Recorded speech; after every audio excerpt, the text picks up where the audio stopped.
इस वीडियो में आपको बताने वाला हूँ कि एमवीसी के थ्रू इंसर्ट और व्यू वाला काम कैसे करना है। तो ये वाली फाइल अगर आपके पास है तो इसमें सिर्फ यही दो काम होते हैं, इसमें और कोई काम नहीं होता। तो बस ये दो काम कराऊंगा फिलहाल। आपने इसको क्रिएट न्यू प्रोजेक्ट करना है।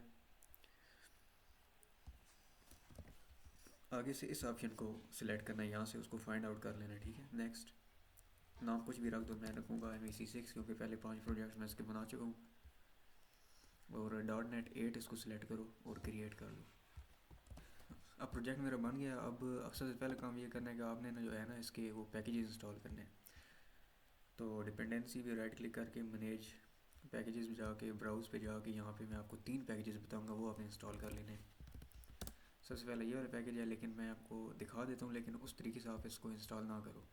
देखो, एक तरीका ये होता है कि आप यहाँ से इंस्टॉल करो, लेकिन इसका मसला ये है कि आपको ना इधर से .NET 10 चाहिए।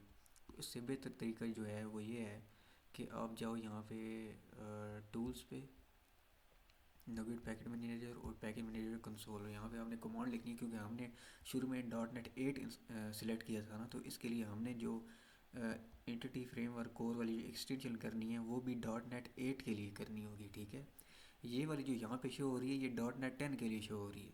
तो अभी तो हम इसको कर लेंगे, लेकिन आगे इसके मसले आ रहे हैं, तो इसको ना हम वहाँ से इंस्टॉल नहीं करेंगे। यहाँ पे मैं आपको कमांड बताता हूँ। कमांड है इंस्टॉल हाइफन पैकेज। और अब आपने आगे इसका पैकेज का नाम लिखना है। पैकेज का नाम है माइक्रोसॉफ्ट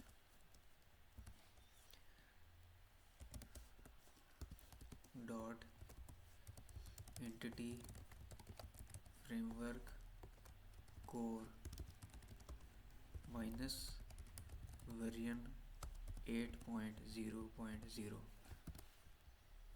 ये देखिए, ये नीचे कमांड आ गई है। ठीक है, इसको लिख के एंटर कर दो।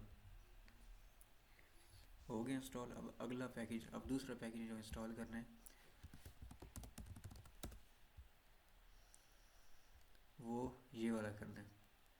यहाँ पे एज अगेन आपको ये वाला जो शो हो रहा है ये .NET 8 के लिए शो हो रहा है। आपको ये आपको .NET 10 के लिए शो हो रहा है, आपको .NET 8 के लिए चाहिए। तो आप कमांड के थ्रू .NET 8 वाला डाउनलोड और इंस्टॉल करोगे। तो उसकी कमांड आप लिख लो, इंस्टॉल पैकेज। आगे उसका नाम, इसका नाम है Microsoft dot entity framework core dot tools minus version 8.0.0।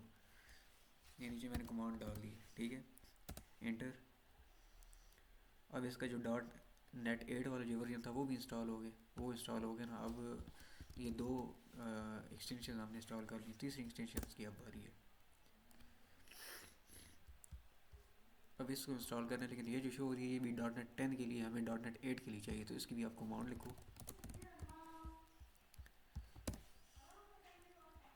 Install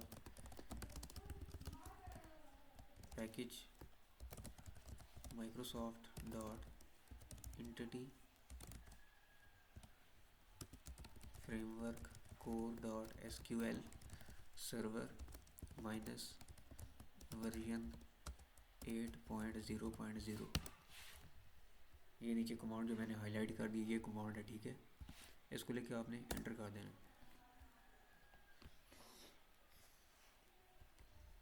अच्छा, ये मेरे ख्याल से मैंने कमांड गलत लिख दी है, मैं दोबारा से लिख देता हूँ इसको।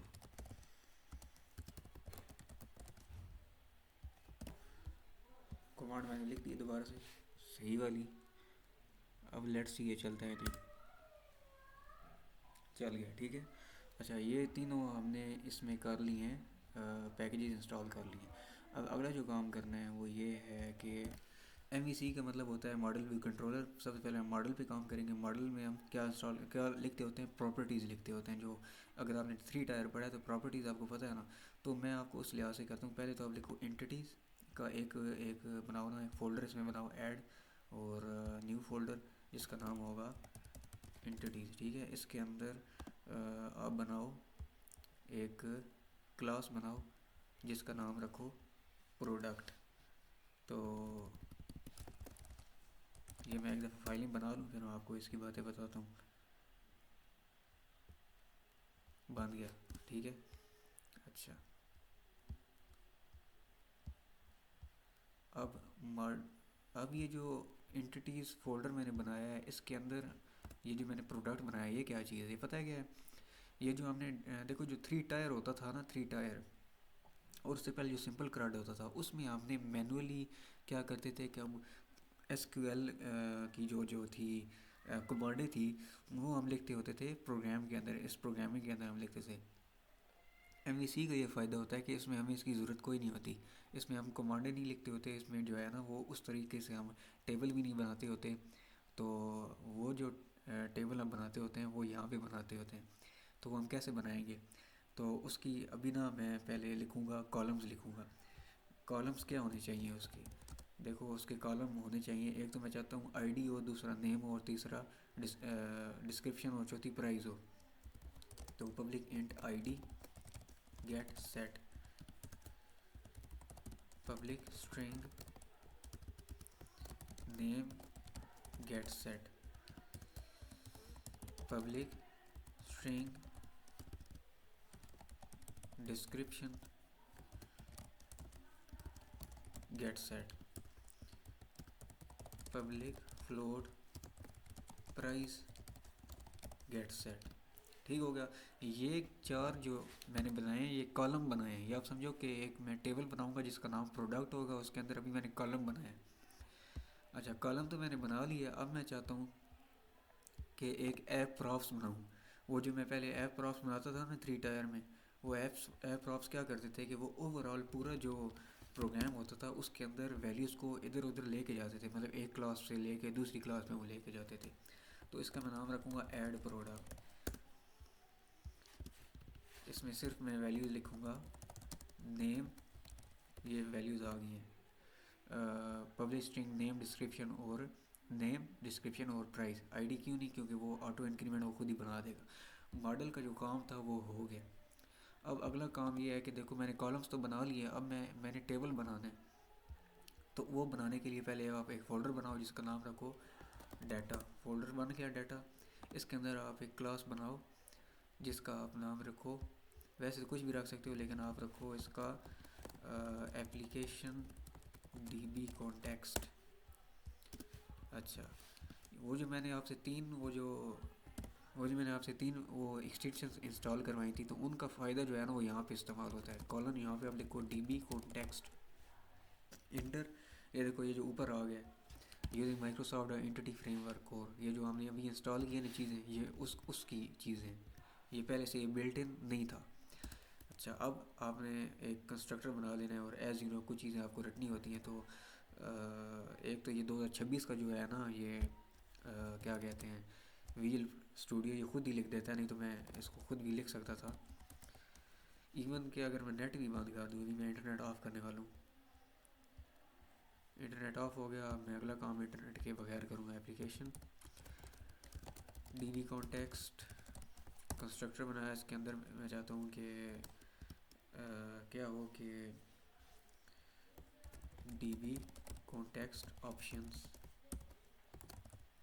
एप्लीकेशन डीबी कॉन्टेक्स्ट, ये क्या है मैं बता दूँगा आपको क्या है। Options base options. अच्छा देखो ये जो चीज़ है ना, ये आप समझो कि जो कनेक्शन स्ट्रिंग होगा ना, अभी मैं इधर सी मैंने लिख दिया, इसकी जगह आपने एक्स लिखना है। ये जो कनेक्शन स्ट्रिंग होगा ना, जो कनेक्शन स्ट्रिंग होता था पहले, वो इधर जाएगा इसके अंदर। देखो इसके ना 2 काम है इस क्लास के, एक तो इसका काम है कनेक्शन स्ट्रिंग, ठीक है। दूसरा इसका क्या काम है, दूसरा इसका काम है ये वाला टेबल्स वाला। देखो अभी ये वाला जो काम हमने किया ना, ये था कनेक्शन स्ट्रिंग का, ये कनेक्शन स्ट्रिंग है। अब टेबल वाला काम करते हैं। अब हम इसको इस प्रोग्राम को सॉफ्टवेयर को बताते हैं कि देखो तुम्हारा टेबल जो होगा वो ये होगा। पब्लिक डीबी सेट वो कैसे बताते हैं वो इस तरह बताते हैं। इधर आप लिखो जो क्लास आपने बनाई है ना, जिसके अंदर सारे आपके कॉलम्स हैं, ये वाली क्लास, इसका नाम है प्रोडक्ट। तो वो आपने इधर लिख देना है प्रोडक्ट। आगे आपने लिख देना है प्रोडक्ट्स। ये जो मैंने इधर ये जो प्रोडक्ट्स लिखा है ये टेबल का नाम होगा। देखो ये जो 4 वैल्यूज़ हैं ये कॉलम्स है टेबल की, और ये जो प्रोडक्ट्स मैंने लिखा है ये टेबल का नाम है। अब ये रेड लाइन है, इसको मिटाते हैं। ये कैसे वो मिटेगा, आप लिख दो बस, इधर इंपोर्ट करना है उसको यूजिंग, आगे प्रोजेक्ट का नाम MVC6 डॉट प्रोडक्ट जो है वो, अच्छा मॉडल्स डॉट इंटिटीज़। देखो अब ये चल गया, ठीक है। अच्छा अब कनेक्शन स्ट्रिंग में इसमें कहाँ पर होती है कनेक्शन स्ट्रिंग, वो होती है इधर होती है ऐप सेटिंग्स में। ऐप सेटिंग्स वाली जो फाइल है ना, इसको आप डबल क्लिक करो यहाँ पे। अभी तो यहाँ पे नहीं है तो हम लगाएंगे यहाँ पे कॉलन कॉमन, आप लिखो यहाँ पे, आप लिखो कनेक्शन स्ट्रिंग्स और इधर आप लिखो डिफ़ॉल्ट कनेक्शन, ठीक है। अच्छा इधर पता है क्या करना है, इधर आपने लिखना है सर्वर इक्वल्स टू डॉट, अभी इधर डॉट मैं लिख रहा हूँ, इसको मैं आगे बताता हूँ आपने लिखना क्या है। डेटाबेस, आगे डेटाबेस का नाम, मैं इस डेटाबेस का नाम लिखूँगा MVC6। आगे आपने लिखना है ट्रस्टेड अंडरस्कोर सर्टिफिकेट, तो ट्रू।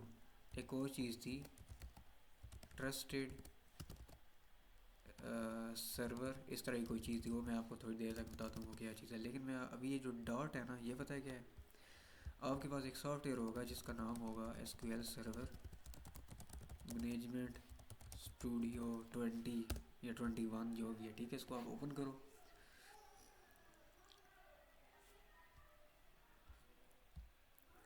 ये सॉफ्टवेयर ओपन होता है तो मैं आपको बताता हूँ आपने क्या लिखना है उसमें।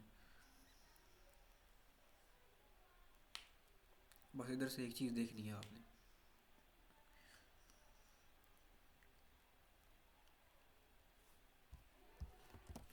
तो ये ओपन हो गया। ये देखो ये जो सर्वर नेम लिखा हुआ है ना, देखो ये पहले से लिखा हुआ था मेरा, ये मैंने नहीं लिखा।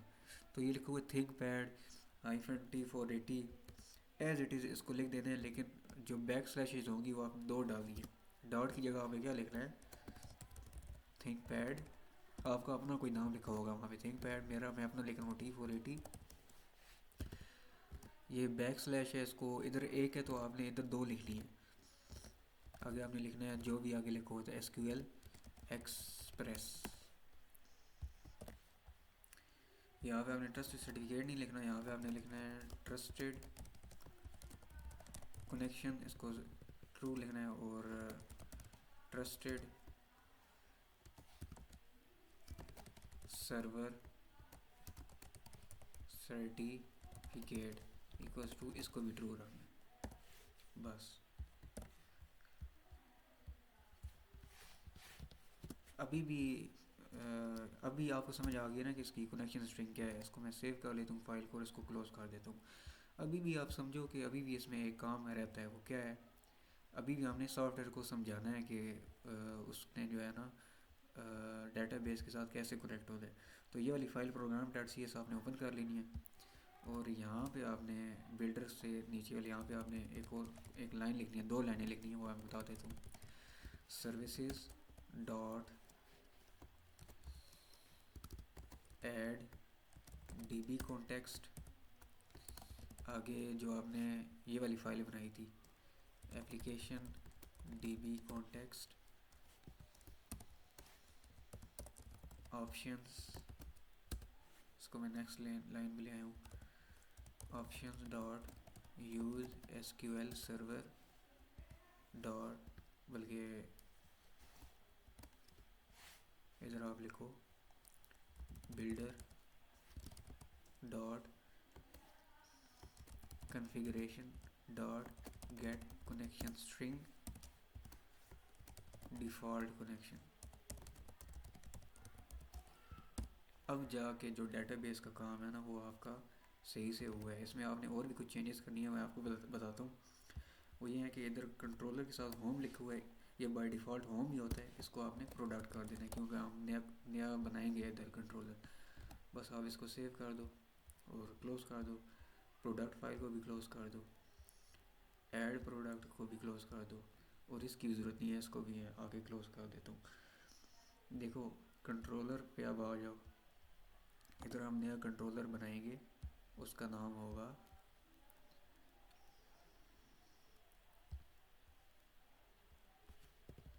इसका नाम होगा प्रोडक्ट कंट्रोलर। देखो नाम के अंदर कंट्रोलर होना लाजमी है। ये जो आगे है ना, ये जो कंट्रोलर लिखा हुआ है ना, ये लिखना लाजमी है। शुरू में कुछ भी लिख सकते हो, तो मैंने कंट्रोलर प्रोडक्ट के हम कर रहे हैं तो प्रोडक्ट ही लिखेंगे इस फाइल को। अब अच्छा, अब आप क्या करो कि देखो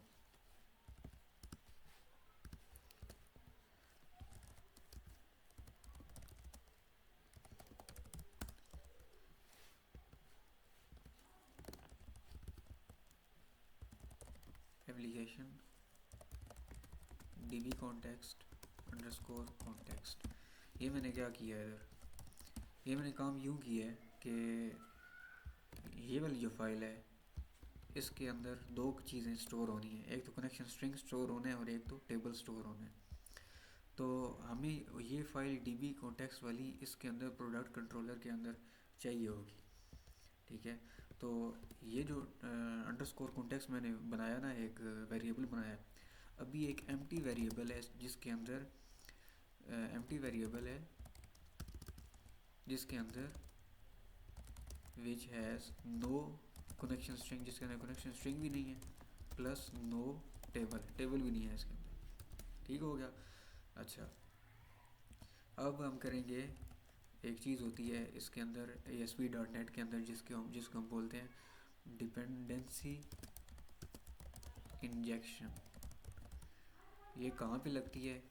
ये कंट्रोलर पे लगती है, या आप ये भी कह सकते हो जो कंट्रोलर है वो वहाँ पे कंट्रोलर नहीं, इधर इसको क्या बोलते हैं, कंस्ट्रक्टर को, सॉरी कंस्ट्रक्टर पे लगती है, ठीक है।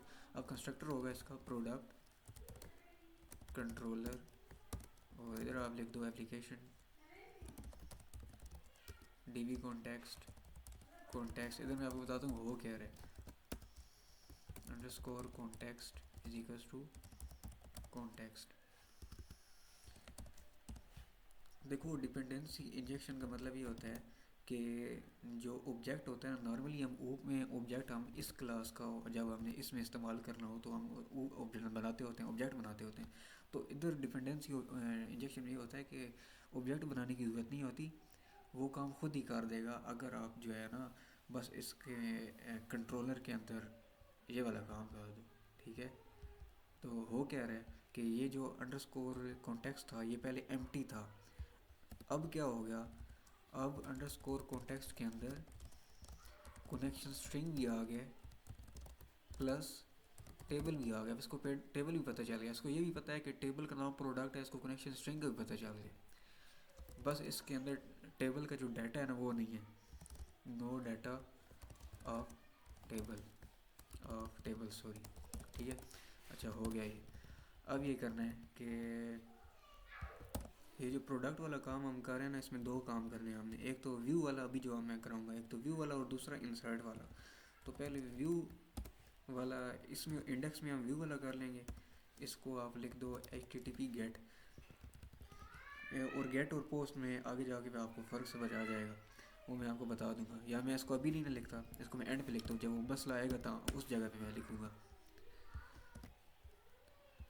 देखो जो अंडरस्कोर कॉन्टेक्स्ट है वो यहाँ पे तो खाली था, यहाँ पे आके ये हुआ कि उसके पास कनेक्शन स्ट्रिंग भी आ गई और उसको टेबल का भी पता चल गया। अब हमने व्यू कराना है ना, तो कॉन्टेक्स्ट डॉट इसके पास प्रोडक्ट्स टेबल का एक्सेस है डॉट टू लिस्ट।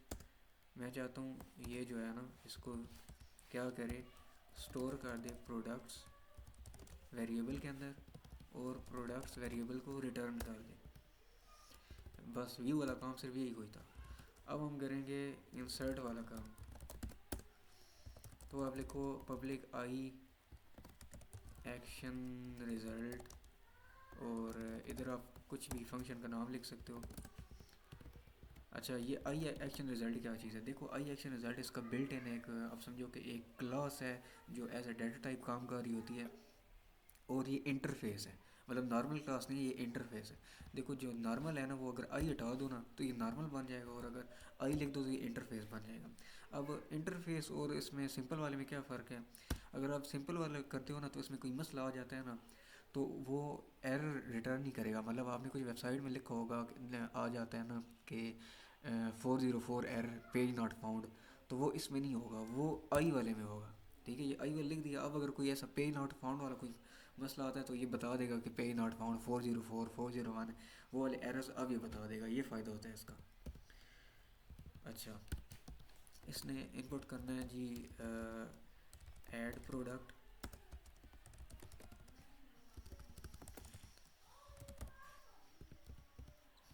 और हम क्या करेंगे,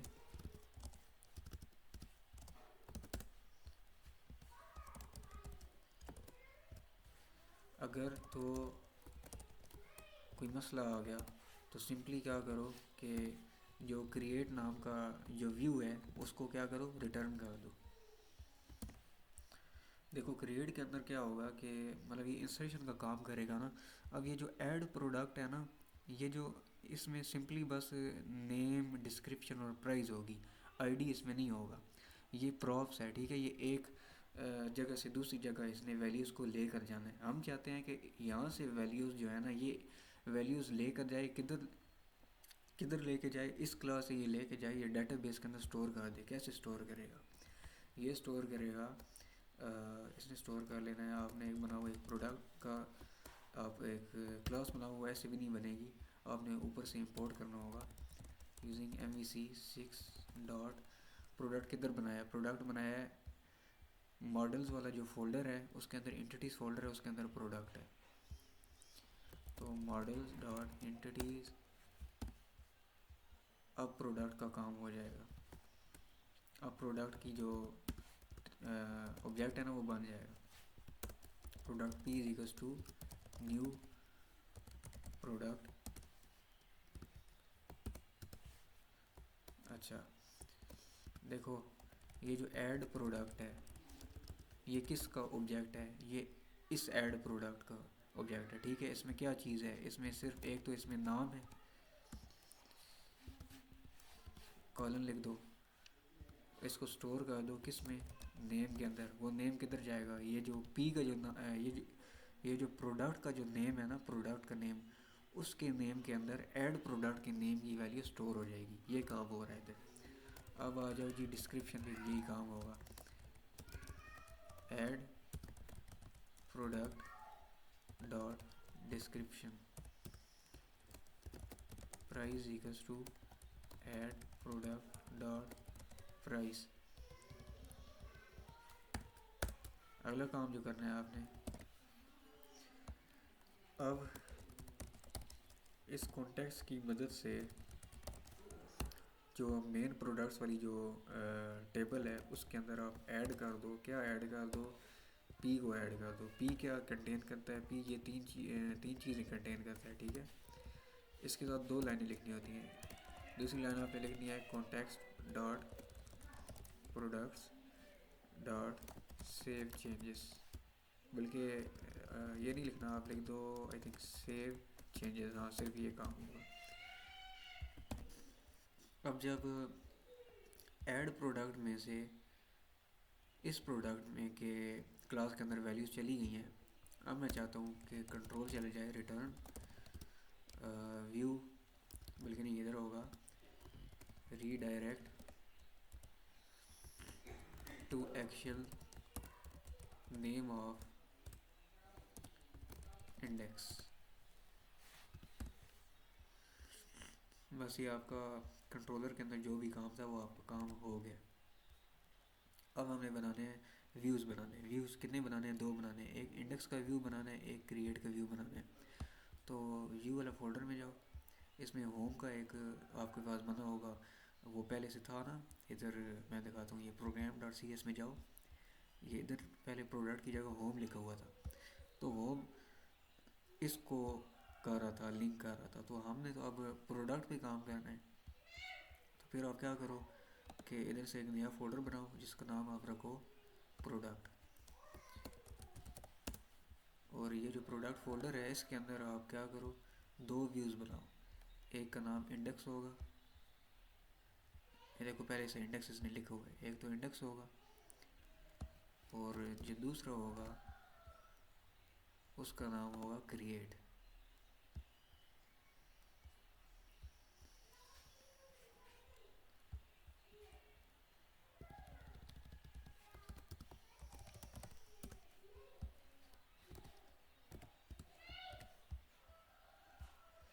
देखो इंडेक्स जो है इसने क्या करना है, इसने वैल्यूज़ को डिस्प्ले करना है, और जो क्रिएट है इसने क्या करना है, इसने वैल्यूज़ को इंसर्ट करना है। तो मैं तो एक तो ऐसे करता हूँ कि इसके अंदर हेडिंग दे देता हूँ जिसमें मैं लिख दूँगा कि ये जो है ना क्रिएट पेज है, ठीक है। अब मैं एक फॉर्म बनाऊँगा जिसमें ये इनपुट करेगा वैल्यूज़।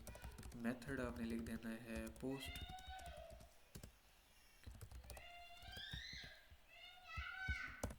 मेथड पोस्ट लिख दिया। अब इसमें इनपुट आपने करनी है वैल्यूज़। पहले तो आप ये सिंपल HTML है, ठीक है। इसमें लिख दो एंटर नेम, इनपुट टाइप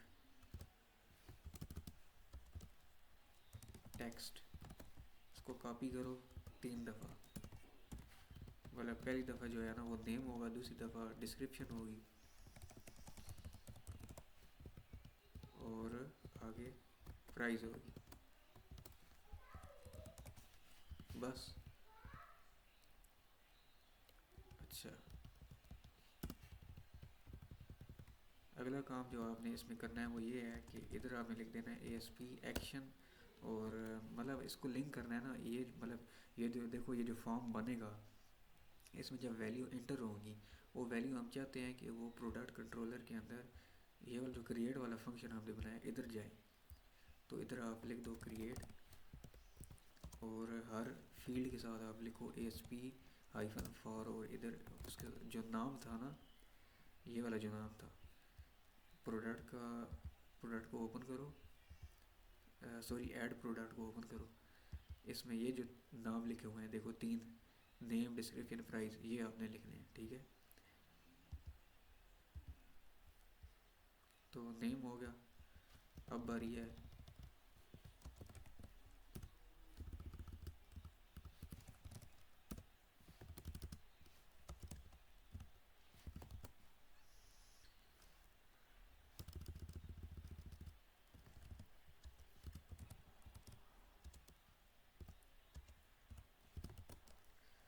अब बारी है डिस्क्रिप्शन की।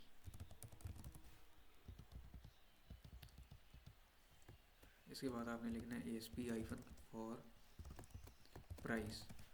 ये 3 काम हो गए। अब ये आप देखो कि नीचे ना एरर दे रहा है। अच्छा, एक इसमें ना बटन भी लगाना है, बटन भी लगा देता हूँ। बटन का आप नाम रखो सबमिट, और बीच में टाइप आप लिख दो सबमिट।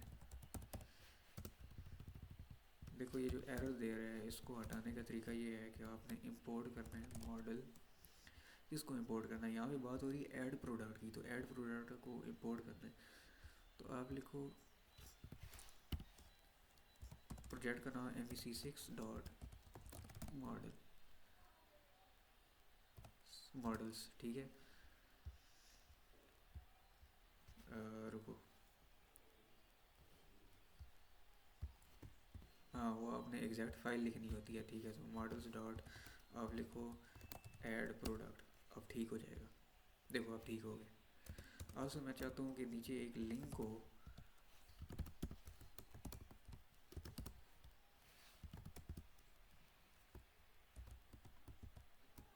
जो मुझे रीडायरेक्ट कर दे इंडेक्स पेज पे।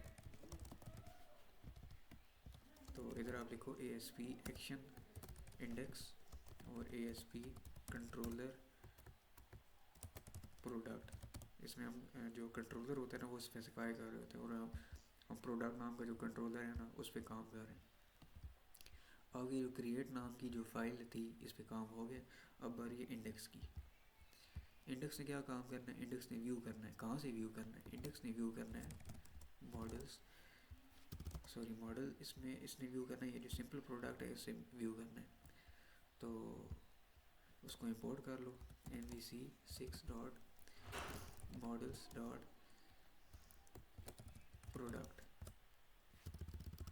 जस्ट प्रोडक्ट होगा, बल्कि नहीं एंटिटीज़ होगा, फिर एंटिटीज़ डॉट प्रोडक्ट। लेकिन ये in the form of list होगा ना, तो आप इसको लिखो लिस्ट, और इसके अंदर इसको पेस्ट कर दो। अब मैं चाहता हूँ कि ये चीज़ डिस्प्ले हो जाए इसमें HTML में। तो आप लिखो for each var product in model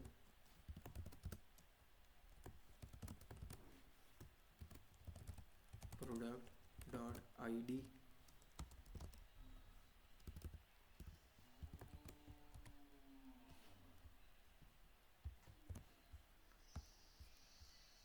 देखो ID तो ये दिखाएगा और मैं चाहता हूँ कि ये नेम भी दिखाए, तो इधर नेम लिखो। और मैं चाहता हूँ कि ये डिस्क्रिप्शन भी दिखाए, डिस्क्रिप्शन भी लिखो। और मैं चाहता हूँ कि ये प्राइस भी दिखाए, प्राइस भी लिखो। बस आपका सारा काम हो गया। अब आपने क्या करना है कि एक अभी भी जो है ना डेटाबेस जो है वो सही से बनाने के लिए इस पर दो आपने कमांड्स रन करनी है। तो नगेट पैकेज मैनेजर पे जाके, पैकेज मैनेजर कंसोल पे जाके यहाँ पे आपने लिखना है ऐड माइग्रेशन। आगे आप कुछ भी लिख सकते हो, मैं लिखूँगा इनिशियल क्रिएट। ये देखो ये नीचे जो लाइन लिखी है ना ये लिखनी है। अब आप एंटर कर लो।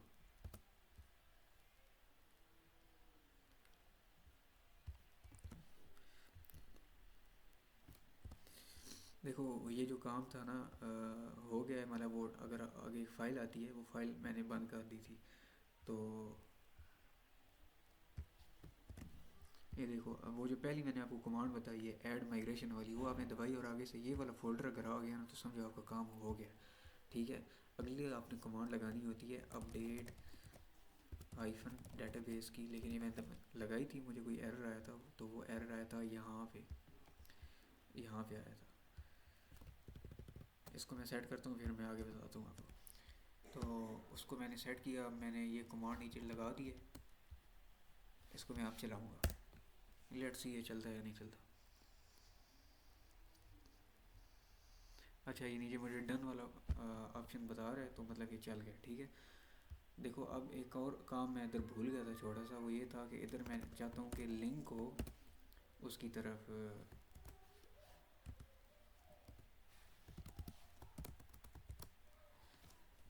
जो क्रिएट वाला पेज है ना उस पेज पर लिंक हो, उस पेज की तरफ लिंक हो। तो लिख दो SP एक्शन क्रिएट कंट्रोलर। मतलब कंट्रोलर का जो फंक्शन है, वो जो कंट्रोलर ख़ुद है वो क्या है, उसका नाम है प्रोडक्ट। बस अब अब आपने क्या कर लेना है कि इस प्रोजेक्ट को चलाना है, कंट्रोल F5।